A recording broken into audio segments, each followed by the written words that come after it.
Welcome to Behind the Story, where we learn the story behind the story. I'm Naomi Craig, author of biblical fiction, Rahab's Courage. And my name's Lisa Renee from the Collaborative Press. I'm also contemporary romance author of the Single Again series and Fake Identity at Stake, the rom-com series. Before we come onto this amazing interview, it's so much fun with Rachel Hauck. We've been looking forward to this and we've got so many great things. We really dug deeper and we've got some great questions there from our viewers and readers and listeners.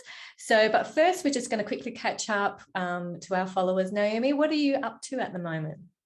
Well, I actually this week took a break from my plotting.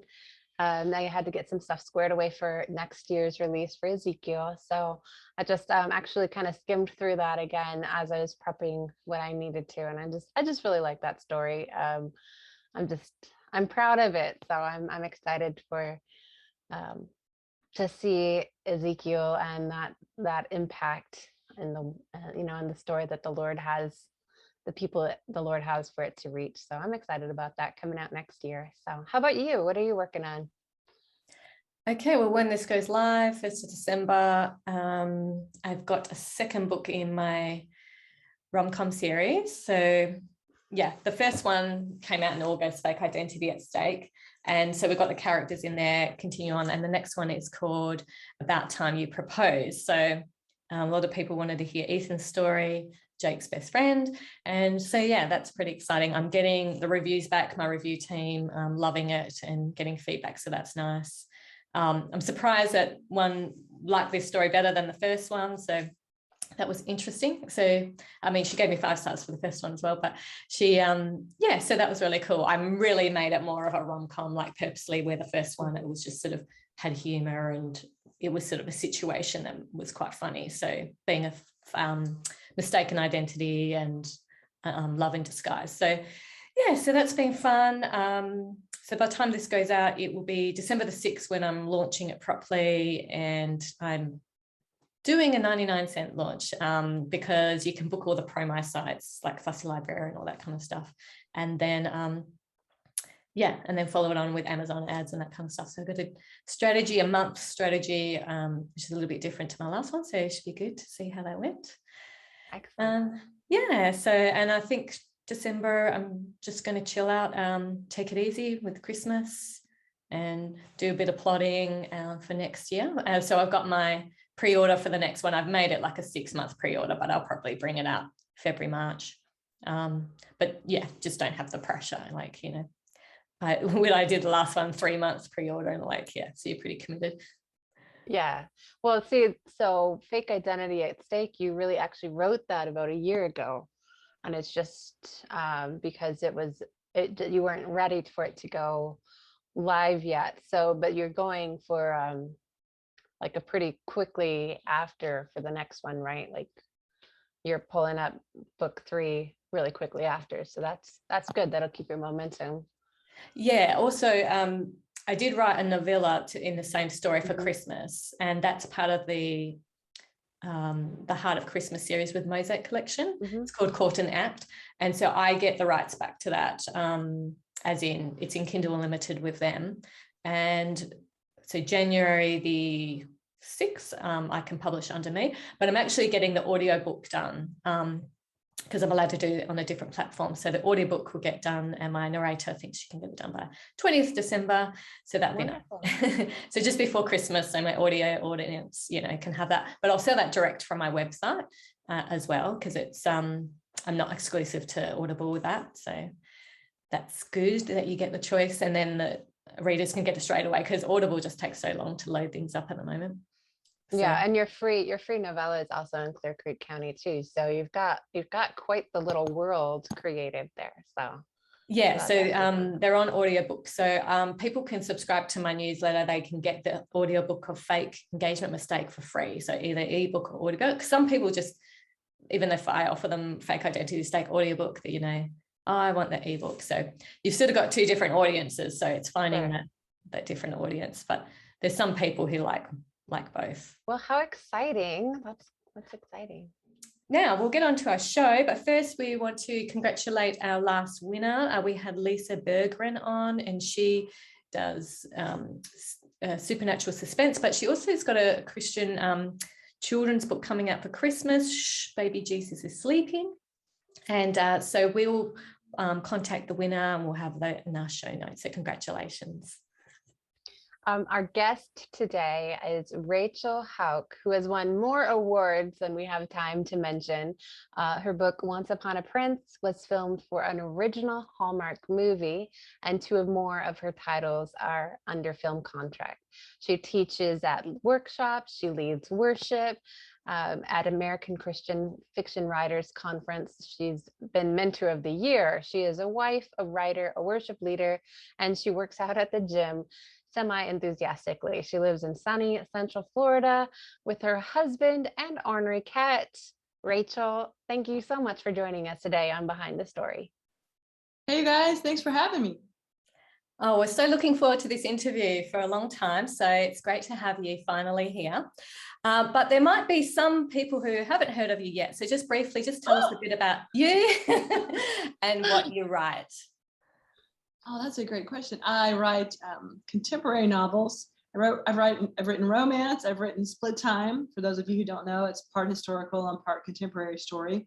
And I've written contemporary where the whole thing was set in the current time, but I didn't necessarily have that romance genre feel about it. I didn't have that just male and hero and heroine point of view. So lots of characters on stage mingling all at once. So I like to consider myself a contemporary genre author. It may have more romance, but it may have multiple characters. Maybe I'll have some historical, some contemporary. I said to my writing partner, Susie Warren, one time, I said, do you think I'm like too all over the place? And she's like, no, you write kind of the same thing. You just have a different kind of way of doing it. I'm like, I think that's the answer that I'm looking for. So. Well, I do have to say, you are one of the, I'm going to stop everything and listen to Behind the Story. So we are glad you're here. And so your latest release, To Save a King, is book 2 in the True Blue Royal series. Tell us about this book, about what sparked the series. What can you tell us about that? What sparked the series was the original Royal series that I wrote, the Royal Wedding series. People would write to me and ask, are you going to write any more royals? And my publisher at the time, Thomas Nelson, wasn't interested in anymore. They liked more of the contemporary things that I was doing, like the Memory House, contemporary split time, the Fifth Avenue Story Society, the Love Letter.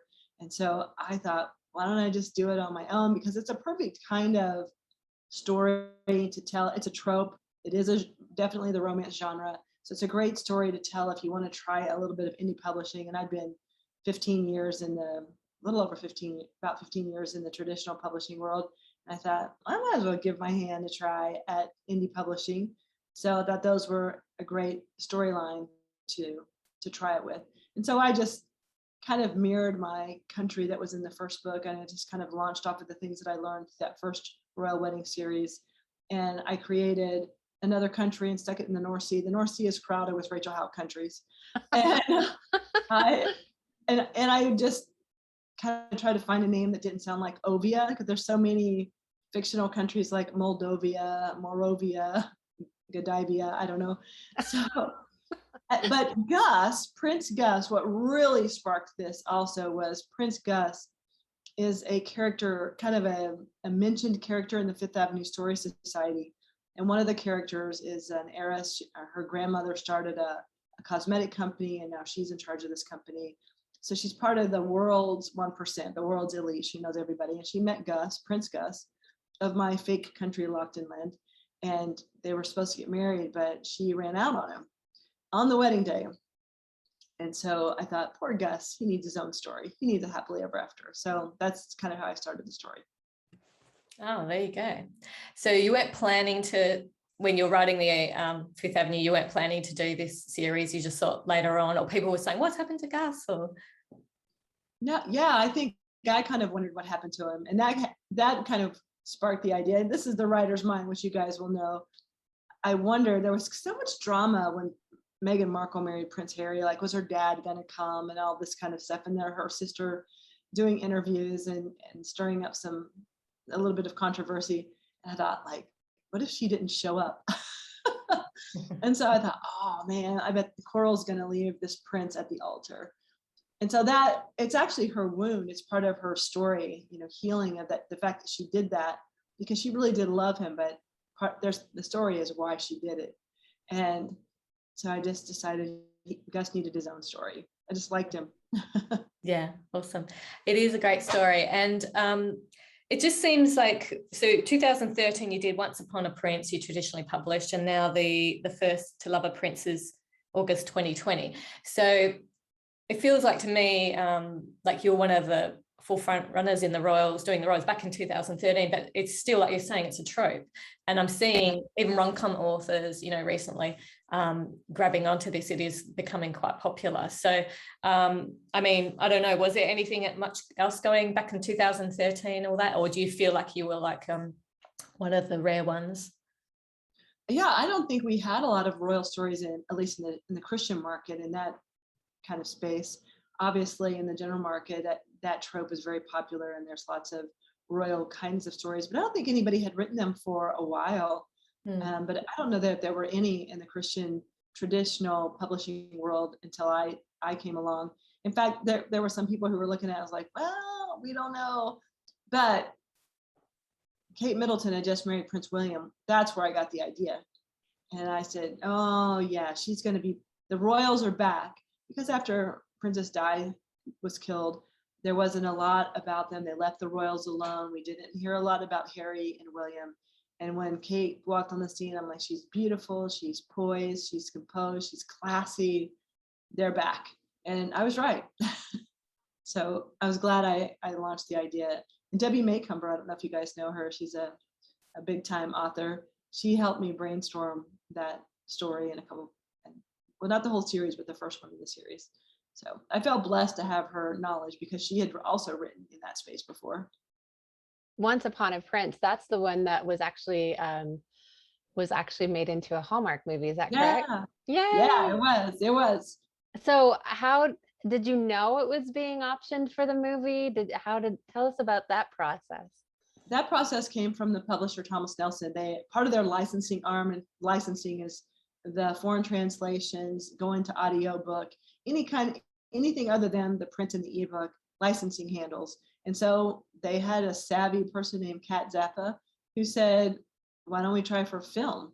And she had connections in Hollywood. And so she started building those relationships. And at one point I was at a trade show and she said something to me about, yeah, we're pitching some of your stories. And I thought she was pitching the wedding dress because it had already come out. And then I went to another trade show and she said, I have something to tell you. And I was like, what? Because you never know when people say that to you, like, what? Your hair looks nice. Oh, thank you. She goes, we just optioned Once Upon a Prince for Hallmark. And it was not Hallmark itself, but its production company who knew that Hallmark was going to pick it up. So that was a good day. That was fun. So did it change much from your story to the screenplay? Yeah, you have to change the story so it fits in that film medium. So, in the book, I'm remembering the characters' names. Thank you. Susanna was a landscape architect who worked at her parents' rib shack, a restaurant. In the movie, she's a landscape architect who works at her parents' garden center, which that makes total sense to me. I don't know why I didn't think of that. So they made changes where they could really compact the storyline into the film medium. But the big story plots, like the movie opens and closes with how I open and close the book. Some of the motivational things that I used to kind of pull the romance apart and put the romance back together, they used those. They used a lot of my character motivations and use a lot of the characters that I had. So it was really fun. Not all the characters made it, but all the important ones. Awesome. So what was going through your mind when you were actually on the set? Is it in Canada, was it? Yeah, we went to Victoria, British Columbia. My brother, my husband and I went. It was kind of surreal because there you are in this, first of all, you're in a government house where the actual royal family stays when they go to Victoria. And then there's all these people telling your story that you were sitting in your office alone, pulling ideas out of thin air, actually thinking I was really nervous about this one because I was doing this kind of romantic trope when I knew the wedding dress was coming out. This was my book after the wedding dress. And we just knew from the beginning that the wedding dress was going to do well. We knew it was going to be successful. It just had that kind of fairy dust about it, for lack of a better word. We just knew it had something on it, some God dust. And so I thought, oh, well, little by little, now here I am on the set with 60 people putting this thing together, and there's music and there's dialogue and people saying things like action and cut, and it was crazy. It was overwhelming sometimes. Well, that's exciting. Were you actually in the movie, or you just got to see it film? I'm in the ballroom scene, and my husband was told, I was told my husband couldn't be in it. So they picked me up and they took me to a trailer, and I had the hair and the makeup, and I had a trailer with my name on it. So they gave me kind of the royal actress treatment. And then I go into the scene, and it's the ballroom scene. So I'm just playing one of the extras. And then the director sees me and he comes over and he goes, "Oh, Rachel, there you are. There you are." He goes, "Where's Tony?" I said, "Well, we were told Tony couldn't be in it." And Tony's up in the balcony looking down, and he hollers to the makeup and costume people, is like, "Put Tony in a tux." So off he goes and gets Tony in a tux, and he comes back. So he's in the ballroom scene with me as well. That's special. Yeah, it's fun. That's He's trying to make fun. me laugh. He's telling me jokes. That's great. So we asked for some comments and questions beforehand, and Smile Shoot Click loves your royal series. She wants to know which book in general, it doesn't have to be royal, which is your favorite that you've written and why? Oh, that is always such a hard question. It's like, which is your favorite kid? Well, at any given moment, it could be any one of your children. It could be any one of the books. What's your favorite today then? Yeah, always the last one you wrote, because it's the closest to your heart. And my husband and I just started listening to Save a King on audio, and we love the audio reader. Louise Lee out of Liverpool, England, is fantastic. But I always kind of go, surprisingly enough, I think it always surprises people. I wrote a book with country singer Sarah Evans called, well, it's the Songbird novels. It's a series of books, and the second one's called Softly and Tenderly, and that one kind of holds a special place in my heart.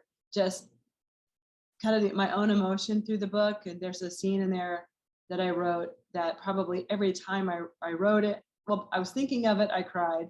When I was writing it, I cried. When I edited it, I cried. When I edited it again, when I rewrote it, I cried. When I went through the final read through, I cried. When I listened to it on audio, I cried. It was just one of those scenes that just, I don't know why, just that book was impactful for me in the writing process.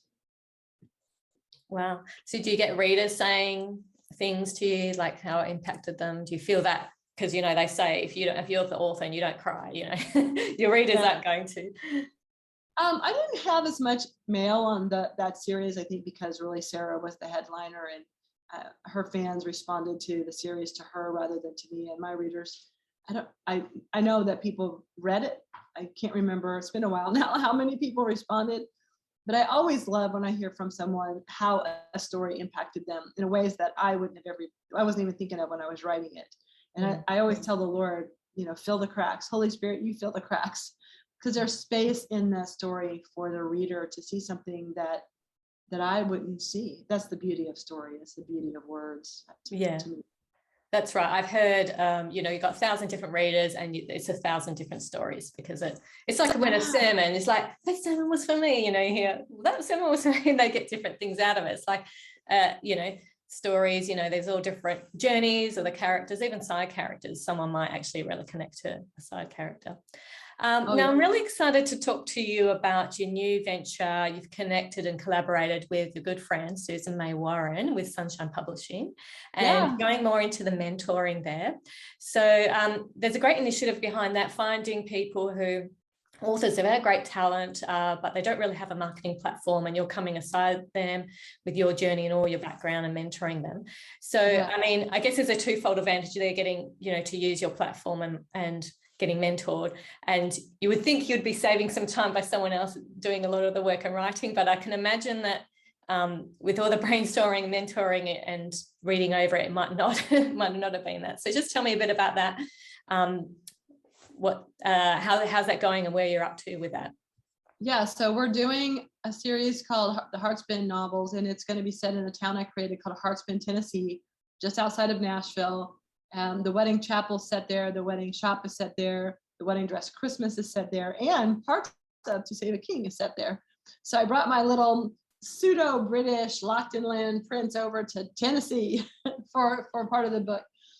And so I have always loved mentoring authors. Once I figured out I had something to say, for a long time, I thought, I don't have anything to say. I don't even know what I'm doing. How am I going to help somebody else? But Susie and I kind of grew up together, and she's the teacher. And so she would take everything that we talked about and she would turn it into acronyms, and she would turn it into the plotting roadmap and everything that we now know as the story equation. And so she's just a brilliant at putting things together. And so I just became an expert at teaching those things because they're my own process. And so I love helping authors. And so when Susie came up with this idea, I thought it was brilliant because boy, oh boy, wouldn't have I have jumped on that when I was starting out. I would have loved to have somebody with, some level of experience come alongside and helping me at really an intense level. So what happens is the authors try out, they submit something, and based on what they've written, we narrow down the field, and then we ask them to write something that we think is going to sound like, Tennessee, sounds like the South a little bit. What are your ideas for writing a story set in Heartspin? They write, a chapter, and then from there we chose the finalist, and then we brought them to Florida. We started brainstorming with them. We went through the whole plotting process. We kind of beginning to end to figure out what story they were going to tell, what parts worked within the world that I had already created. And for me, I found that I didn't want them to really bring in my world and my people so much because that's kind of awkward because everyone's voice is different. So I said, just create your own people within my world. I don't know if you guys ever watched Gilmore Girls. So Gilmore Girls was set in a town in Connecticut called Stars Hollow, and the population was 9,000. But the way they filmed the show, you would think the population was 50, because those are the only people that we ever saw. And when you go to the town meeting, there's probably 60 people in the room. Well, there's 9,000 people in town. They're out living their lives and doing their thing. I said, write stories about those people. So it's been really fun. With the first author, I just edited her second rewrite, and we're going back through one more time and just kind of fine-tuning the ideas. Sometimes it's just discovering the story, and I think it's been a little bit of challenge for them, and kudos to them. That's part would be intimidating to hear author who's published and has awards and is on the New York Times, whatever.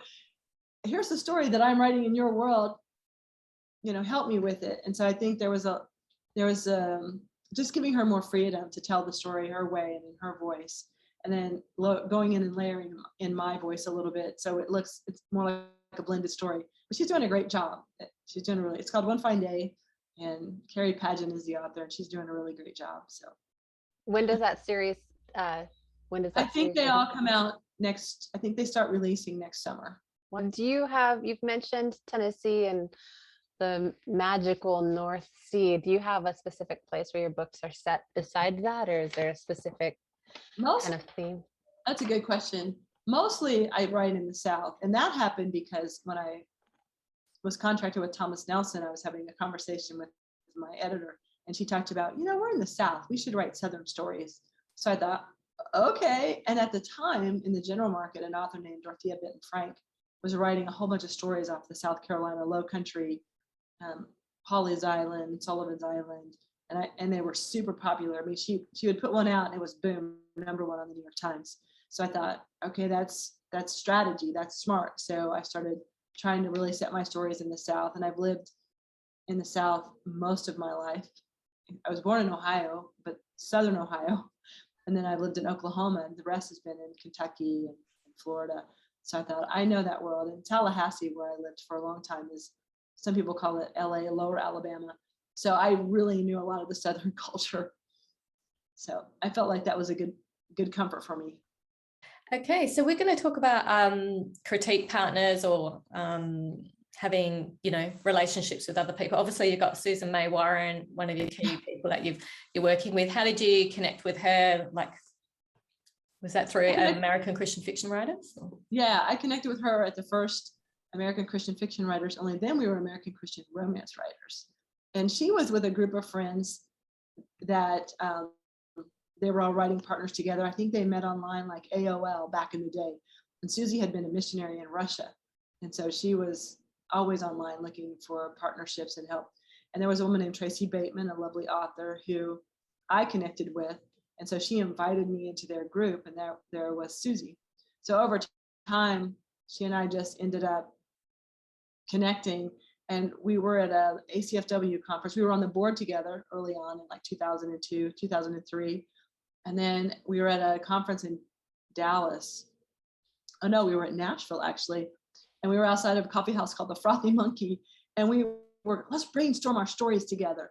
And it was just one of those things where we just launched into it. And we were just like, no, you can't do that. That's stupid. What? You just told me you were going to do that over here. And we just started pushing back on each other. And we had a blast where most people would be like, stop tearing apart my story. I never want to talk to you again. We were like, let's do this again.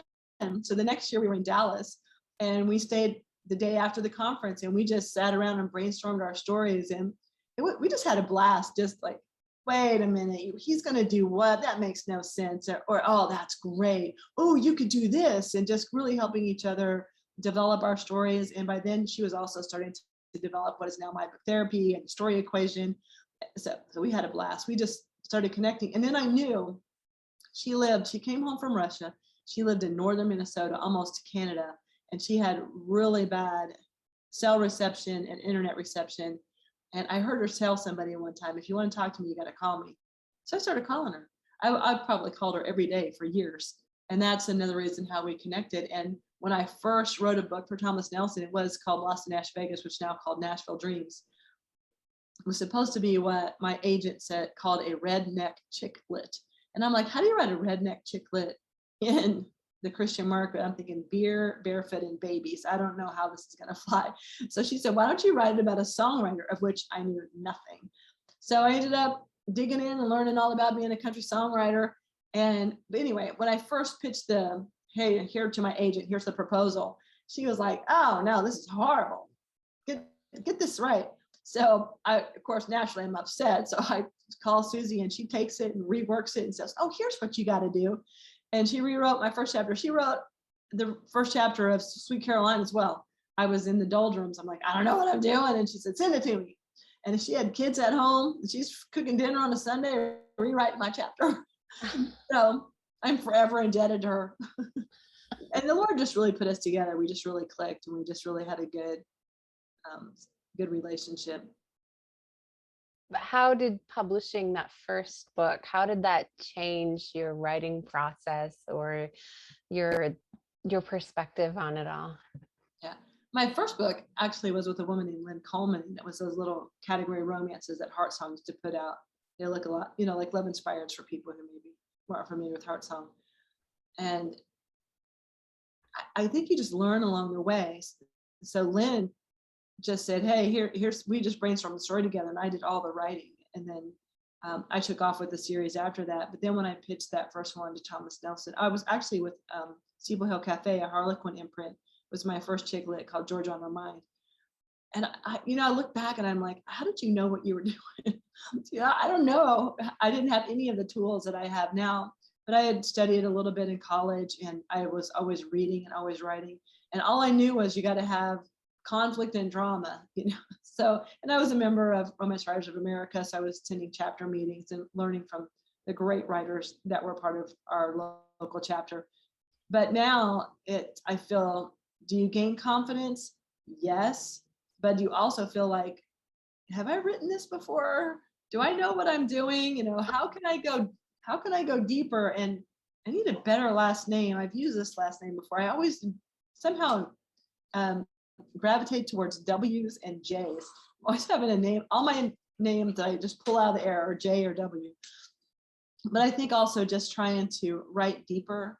And I taught a class on ACFW one time called Revelation of Jesus in Fiction. And I wasn't trying to come up with a fancy woo-y title. I was just trying to say, how do we as authors show Jesus in our stories without necessarily going, let's turn to John 3:16, because that's where people, I think, in the general market get put off by some Christian fiction. And I think that's perfectly acceptable if that's your style, if that's what works for your publisher, if that's the kind of story that you want to tell. And sometimes you have characters that are preachers and they might want to say that. Actually said that in the book that I'm drafting now. But how can we show him in art? And so I think that's one of the challenges that I'm looking for with metaphors and symbols in different ways. Like in the True Blue Royal series, there's a character named Emmanuel, and he's a carpenter. And so, and he's kind of the supernatural character, which is also what I do a lot of, is write supernatural elements to the stories. Because I like to think of, if we could know the supernatural was breaking in right now into the natural, what would we see? And so that's a fun part of telling the story. I can imagine that. Definitely, and it suits with the fairy tale sort of prince. Oh yeah, for theme. sure. Yeah, but yeah, I've seen it in some of your other books that you like to put a little bit of mystery in there, like a sort of God magic, miracles or some sort of disguised angels, but you're not actually overtly saying that. So yeah, that's good to look for that. Yeah. So now, obviously, you've been doing publishing for a long time, and then you've gone into the indie. So your last couple of books, To Love a Prince and To Save a King, you've got over 700 reviews. And are you, with this part of the journey, do you actually tempted to read the 1 or 2 stars? Because out of 700 reviews, everyone's going to get a bad one now and then. Or do you just focus on the? Because I don't read any reviews ever. Okay. So I used to. Back in the day when you would have 10 reviews, when early on in Amazon. So with Lost in Nash Vegas, and which are Nashville Dreams and Nashville Sweetheart came out in 2006 and 2007. Georgia on Her Mind came out in 2006 as well. And so, they had 10, 15, 20 reviews. That was, wow, that was amazing. That was great. And so, yeah, I would read those. And then as time went on, and when The Wedding Dress came out, and I was reading the reviews. This is 2012, and I had a 1 star, and this guy wrote, Hauck must have a problem with men, and he goes on to say how I wrote horrible men and how all the men were bad and evil, and I forget all he said, but I was like, what? No, some of my best friends are men. I have brothers. I love hanging out with guys. What are you talking about? But I had author mentors who said, don't read your reviews, because then you either get really discouraged or you think too much of yourself. And I just feel like I have to be confident in what I've written. And I know it's not going to hit everybody's buttons. And I sometimes, at one point with To Save a King, the average was 5-star. Then I had over 600 reviews. And I thought, well, that's kind of fun to get that many reviews and have your average be 5-star. But it's back down to the 4.5 mark. And that's fine. I know that some stories don't hit with everybody. Yeah, so. And some people put this ridiculous 1 star when it's all written well, and there's just one little thing that don't right with them. Well, so, there are people who put 1 star because the book arrived damaged or something. So right, yeah.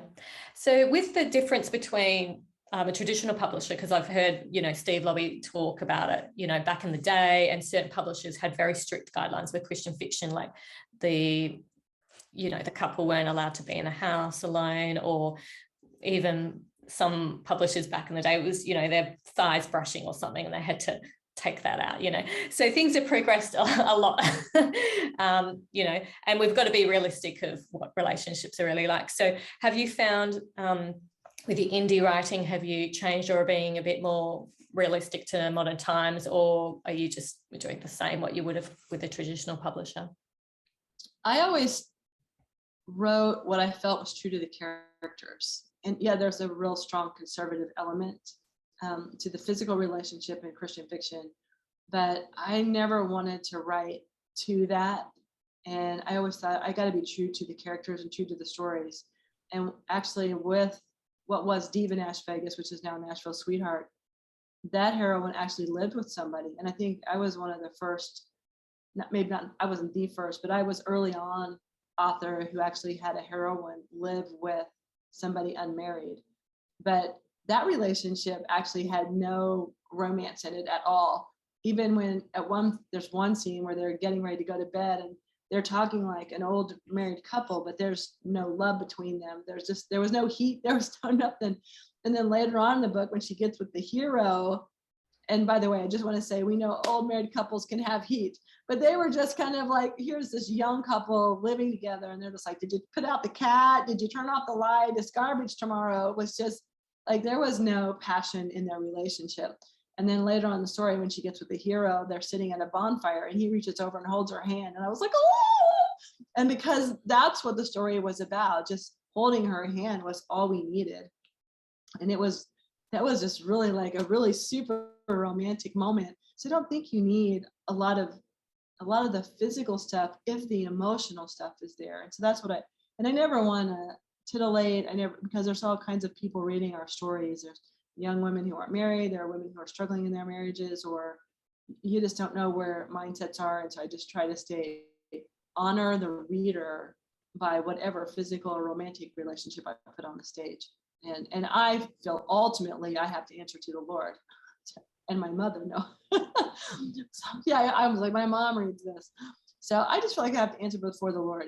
Is this something that I feel that he would be pleased with?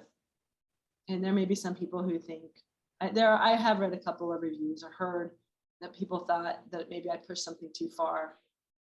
In fact, there was a review about that on Fifth Avenue Story Society, and I was like, what scene is she talking about? So I had to flip through the book to figure out what she was referencing. But I just feel as long as I'm good with God, then that's where he's the one I have to please the most. Yeah, absolutely. So now, do you have a podcast that you co-host? Can you tell us a little bit about that? I do, with another Aussie, Jessica Cage. She's a great author, and she wanted to do a podcast on the Australian show McLeod's Daughters. And she asked me if I wanted to do it. I think she asked a couple of people, and I said yes. So we do a little podcast on the shows. We just talk about the shows every week, and it's been really fun. We're on season 2, episode, I think, 13.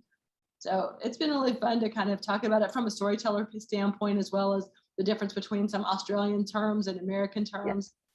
Really enjoyed the show. Really enjoyed doing that with her.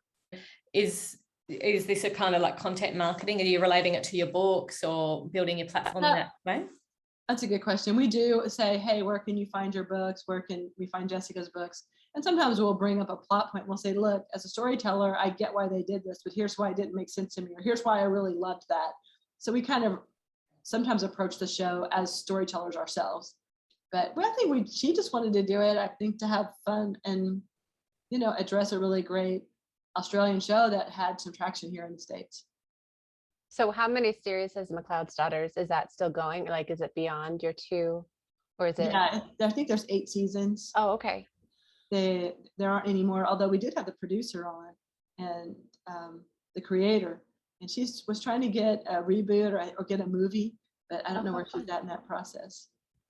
So it's kind of like a commentary of, you watch it together at the same time and then comment over it? Or? Oh, yeah, we watch it and then we say, well, as Jessica says, well, Rachel, what did you think of this episode? And I would say, I really liked it. And then we go through, then she kind of does a synopsis, and then we go through almost like scene by scene. And we hit all the high points, because there's these 2 brothers that are on the neighboring ranch, and then there's kind of who's going to fall in love with who, with the sisters on their ranch, and who's, Gotcha.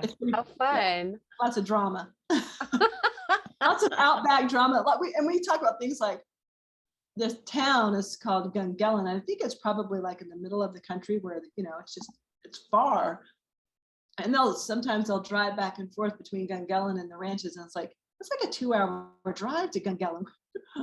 This is the longest day in history. And so we'll talk about things like that. Cool. Well, we'll put a link in the show notes for people who want to check out the podcast. Yeah, you've been in the market for quite a long time. How have you seen the changes, in particular in the last 5 years, like with Christian fiction and the market and traditional and indie? I think everything changed with the advent of the Kindle. So being able to publish your own book just changed everything. There wasn't that steel door of the publisher. There's more than one way to get your story out now. I also think it's just created opportunities for authors who want to tell traditional stories, and there are stories that need the publisher. I'm working on a story right now for a publisher because the kind of story that it is just didn't really fit into the indie brand, the indie market. But if I want to tell another royal story, I'll tell that one myself. I'll publish that one myself. I think it allows people to expand their portfolio a little bit. So you can have traditionally published stories and you have the team with the publisher. If you want to go out and you want to tell a different kind of story and you have some time, it's another way to make income. You know, believe it or not, we write to earn a living. This is my job. This is what I do to earn a living. I love it. I'm passionate about it. I love to tell stories, but I also do it to earn a living. So I think indie has allowed authors to increase their income, but also just to tell the stories their way in their own time. So you're not stuck with some of the timelines that publishers have. But I think the gist itself, the more conservative way that the stories are told, I think is still pretty much in play. So no one's gotten radical yet.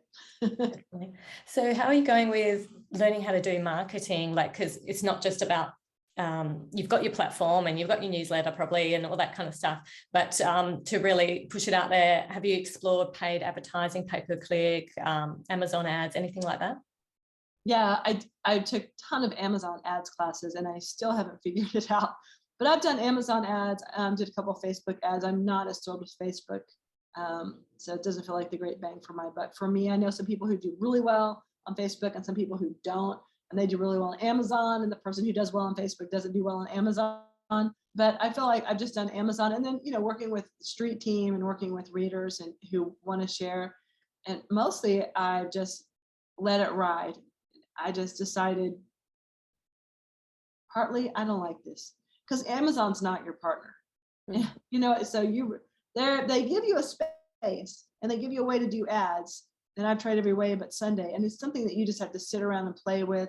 And there's a lot of work to be an indie author. You really have to have a big writer's arm, but you have to have even a bigger marketing arm. It's really, I think for me, what I felt like at the end of the day, I like to tell stories. And I think the publisher is a way that helps me do that. If you're an indie author, you really almost have to think, I have a product. Yes, they're stories and you can be a great storyteller, but you have to think of it more as a product, not as a slow process where you're sinking into your story. And I can take my time. Like I tell stories every 9 months. I release every 9 months. That's just too long in the indie world. So I think that's one of the major things you have to consider between the two is that, you know, you got to work fast if you're in the indie market. You can work a little slower if you're in the traditional market. So. Well, what are you working on right now? What's coming up next? I have a book coming up next called The Best Summer of Our Lives, but it'll be a while. It won't come out until 23. And it's about 4 girls in Tallahassee, Florida, the summer of 1977.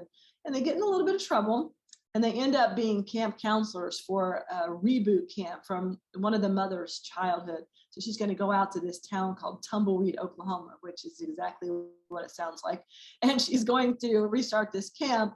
And those 4 girls who've been best friends since kindergarten are going to be her camp counselors. But this is supposed to be the best summer of their lives. And it's looking like the worst summer of their lives. That we are going to learn lots of things about each other and lots of secrets along the way. And it has a little bit set in 97 as well. It's not a full up split time story, but it'll have some scenes set in 97, them getting back together after 20 years and a lot of bumps along the way. So awesome. That sounds great. So we'll have some links so people can keep connected so they can be following you when that new release is. So thank you so much for joining us today on Behind the Story. Thank you for having me. So make sure you check out the links and follow Rachel, but we'll also have some giveaways. Rachel has a giveaway, but also Naomi and I, you can get our novellas. We'll have the link. So I've got Fake Engagement Mistake, like I said, you can get it in ebook and audiobook. And Naomi? And I also have my biblical fiction novella called On Desolate Heights. It is the story of Balaam and his talking donkey. Rachel also is generous enough to give one winner both of the books in the True Blue Royal series, To Save a Prince and To Love a King. So one lucky winner will be awarded with that. Be sure to comment on whatever platform you see this on to be entered into that draw. Awesome.